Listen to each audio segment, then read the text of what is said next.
again. We had the privilege to meet each other with the Federal President in my former capacity as the Minister for Europe. Welcome. Good to see you.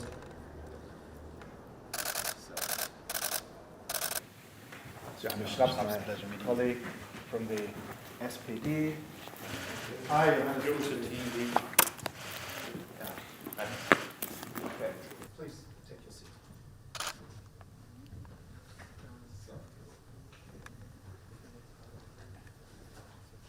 Mr. Chairman, dear colleagues, I'm very glad to see you and to be here because I think there are many things and questions that today we're interested to discuss, and I hope today we will have open and constructive discussion, and we have some new factor in our relations with the European Union, and that factor is the monitoring mission of the European Union alongside of the Armenia-Azerbaijan state border. And I would like first of all to thank the European Union for making this decision. The decision was made initially. It was outcome of quadrilateral meeting in Prague when short-term mission arranged, and after that we requested for long-term mission, and we are thankful to European Union for making such decision. In general, the situation in our country continues to be tense because of, first of all, the continuing blockade of Lachin corridor by Azerbaijan. And there is unfortunate fact that despite the decision of International Court of Justice, Azerbaijan hasn't opened the Lachin corridor so far. And I would like to invite your attention that that decision of ICJ is legally binding, and that's obligatory to deliver decisions, and it is the situation I think that internationally should be discussed, because I think that's unacceptable. Leave without reaction the decision of International Court of Justice, especially when the humanitarian crisis in Nagorno-Karabakh is continuing, and the international reaction I think is needed. We had, by the way, what is very important in this context, it is already more than 80 days that Lachin corridor is closed, and during those days Azerbaijan insisted that Lachin corridor isn't closed and that's open, and the decision of International Court of Justice is very important for clarifying this question and issue, because court stated that Lachin corridor is closed and should be open. And I think, during my visit, I heard some ideas supporting the initial idea to send international monitoring mission or fact-finding mission to the Nagorno-Karabakh and Lachin corridor to observe the humanitarian situation and to see what's going on there, because it is a crisis that could bring to the irreversible consequences, and it can transform into the humanitarian catastrophe. So I think we together should work on that, not to allow the situation go out from the control. The most important question, why Azerbaijan is doing that? We are sure purpose of Azerbaijan to exercise ethnic cleansing in Nagorno-Karabakh, to cleanse Armenians from Nagorno-Karabakh. And I think the recent statement of the President Ալիևը of Azerbaijan proves that, because Ալիև said that Lachin corridor is open for those Armenians who want to leave Karabakh, which I think automatically means that Lachin corridor is closed for those Armenians who live in Nagorno-Karabakh and who want to live there.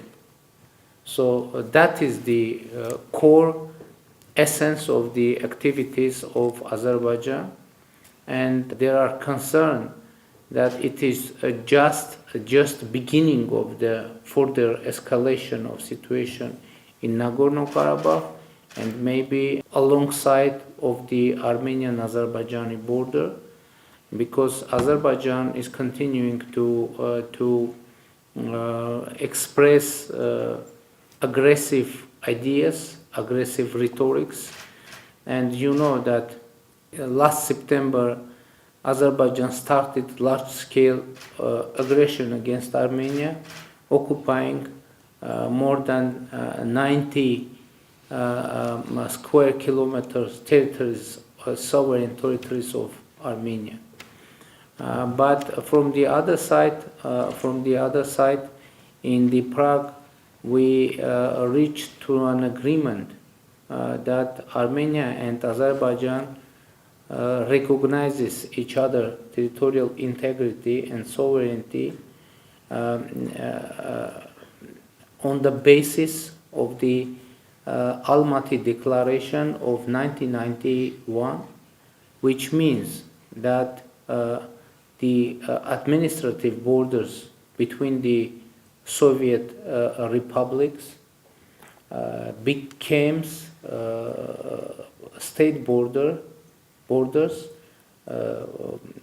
due to declaration of Almaty, which was about the establishment of Commonwealth. It was actually about the destruction of the Soviet Union and transferring it into the Commonwealth of independent states, and the all, not all, but 13 former Soviet Union countries agreed that the administrative borders are transforming into state borders. But despite that, by the way, we agreed in Prague as well that our delimitation process of the border between Armenia and Azerbaijan will be based on the Almaty, the same agreement. And the surprise was that after that, President of Azerbaijan declared that the demarcation should based on the historic maps. And you know, it's very difficult to explain what does it mean, historic maps.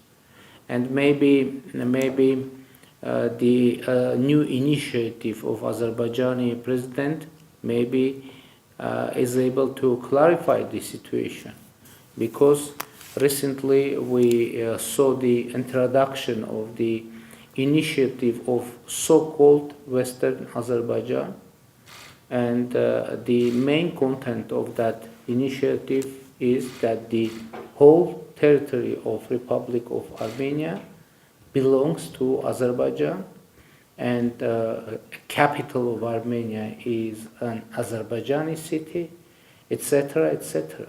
So our assessment is that all those things, the blockade of Lachin corridor, the initiative of so-called Western Azerbaijan are preparations for large-scale aggression against Armenia. And by the way, I would like to invite your attention to another very important situation. Yesterday we had a discussion in the German Council of Foreign Relations, and there some of our colleagues there were using the word of so-called Zangezur corridor, and I asked our colleagues to be careful, because sometimes the same word can have different meaning in different regions, in different political and geopolitical circumstances. Usually in Europe, saying corridor, people understand the roads that are operating more quickly, providing transport services with the better quality, etc., etc. But our situation is that we have legally agreed provision on corridor in our trilateral statement from 9 November of 2020. It's trilateral, Azerbaijan, Russia, Armenia, and it ended the war in Nagorno-Karabakh. So we have there only one provision on corridor, and that is Lachin corridor, which is now blocked. And Lachin corridor established for providing connectivity between Nagorno-Karabakh and Armenia. And the Lachin corridor isn't just a road; it is a security zone with the width of the 5 kilometer, and the provision is that Lachin corridor should be out of control of Azerbaijan and should be under control of Russian peacekeepers. So from the other side, or in the same statement, we have point 9. It's about the opening of all transport and economic communications of our region. And yes, we have their provision that Armenia should provide connectivity between Azerbaijan, eastern part Azerbaijan, and Nakhchivani Autonomous Republic, but there is no provision that those roads should be out of control of Republic of Armenia. And this road should be operated in the context of the connectivity, opening the roads, railways of our region. And I should say that Armenia is ready, even today, even tomorrow morning, open all communications. But Azerbaijan, every time when we are trying to do that, Azerbaijan says that those roads shouldn't be under control and under legislation of Armenia, which is totally unacceptable for us.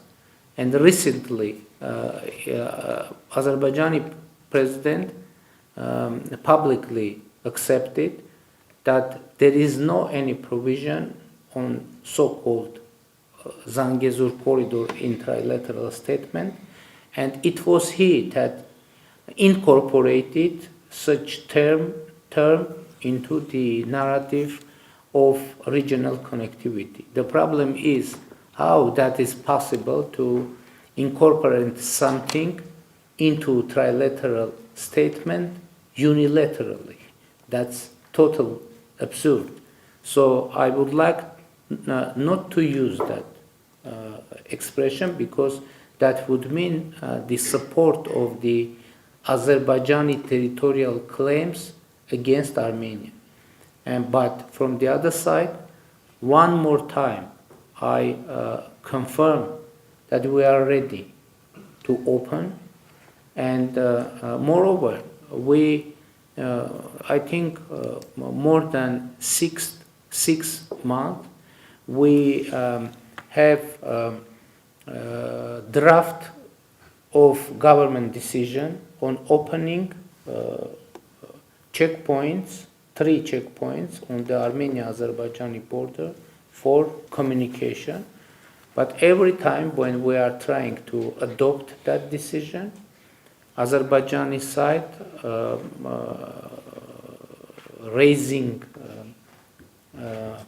a huge noise connected with that, saying that why they are going to open checkpoints in near our border without checking or arranging that with us.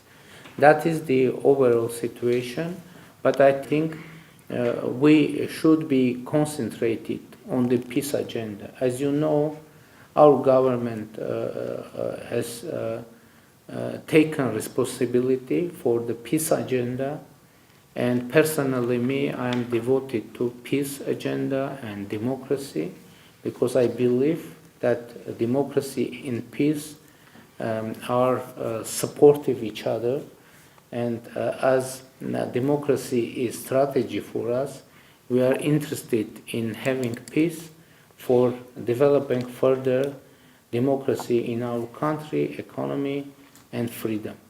That is overall assessment of the situation, and I will answer to your questions with pleasure. Thank you.